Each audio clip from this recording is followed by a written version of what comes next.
Let's continue our conversation on the protection and safety of whistleblowers in South Africa. We're now joined by a co-founding director at the Whistleblower House Liezl Groenewald. She's also the senior manager of organizational ethics development at the Ethics Institute. A very good morning to you, Liezl, and thank you so much for making the time. Good morning. Thank you for inviting me. Yeah, I want to talk to you generally about whistleblowers, but how are you interacting with this story about this senior official at the Department of Health who was killed for divulging information? It is, for us, it's really sad. You know, it doesn't boost potential whistleblowers' confidence, you know, that they will be protected when they do go the route of speaking truth to power, as we like to say. So for us, it is sad and it is very concerning because it does not create a culture where people feel safe to blow the whistle. And we want that because, you know, what in South Africa would we not have known if it wasn't for whistleblowers? It's something that we must embrace. We must embrace these whistleblowers and we must encourage them. So Babita's killing, no, you know, it's not a good thing. That's not the route we want to go with whistleblowers. So take us through your mandate as a Whistleblower House. Okay, so it comes from the experience of whistleblowers that they are not protected, that they don't have, they lose their jobs and then they lose their income. Very often they have huge medical bills. They have legal fees. So what we at the Whistleblower House and my co-founding directors are Bianca Goodson and Ivan Pillay. And what we do is to ensure that we can support whistleblowers with these things that I've just mentioned. Many whistleblowers suffer post-traumatic stress disorder, depression, and so on. So we provide access to psychological services. On the legal front, Bianca is our prime example, but there's then also, you know, Ethel Williams, Cynthia Stimple, and many other people who will tell you that it was really they didn't know quite what they were doing. So legal advice is required before people actually blow the whistle. So we also intend to provide legal advice to potential or then whistleblowers who have already blown the whistle.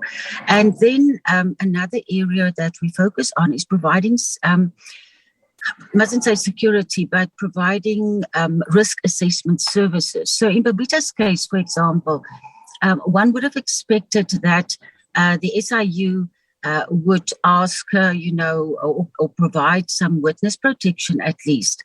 And so what we do is to conduct a risk assessment around a whistleblower to see if there are any threats to their lives, etc., and then putting some measures in place to protect them where we can.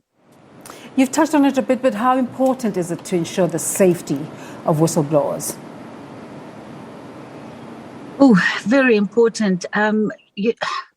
We don't want people to lose their lives for doing the right thing. I mean, that is not right. We want a society where people can feel that they can speak up, that they can shout out.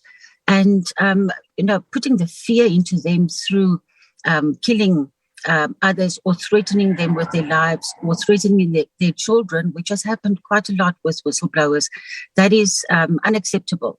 So one has to provide them with protection.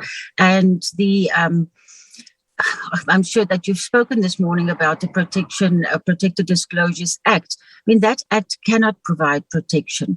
The protection of whistleblowers is actually an ecosystem. It's not just through legislation that whistleblowers can be protected.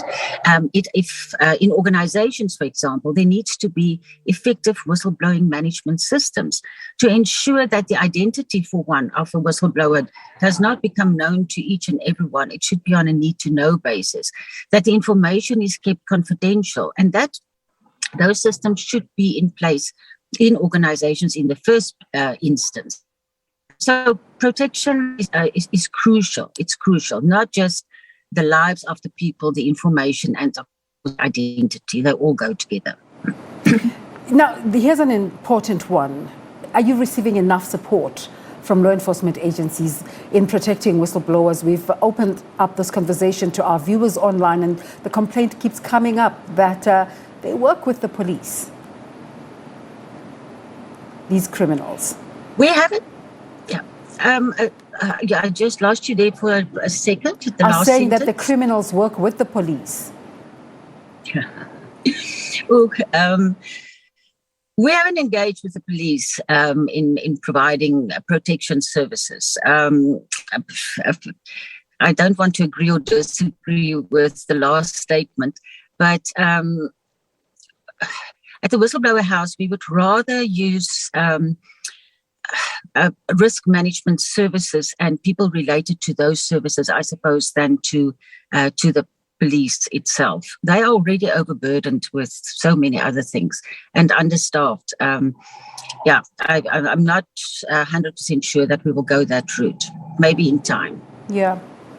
It's quite unfortunate how this story turned out, but an important conversation. Thank you so much for making the time to talk to us.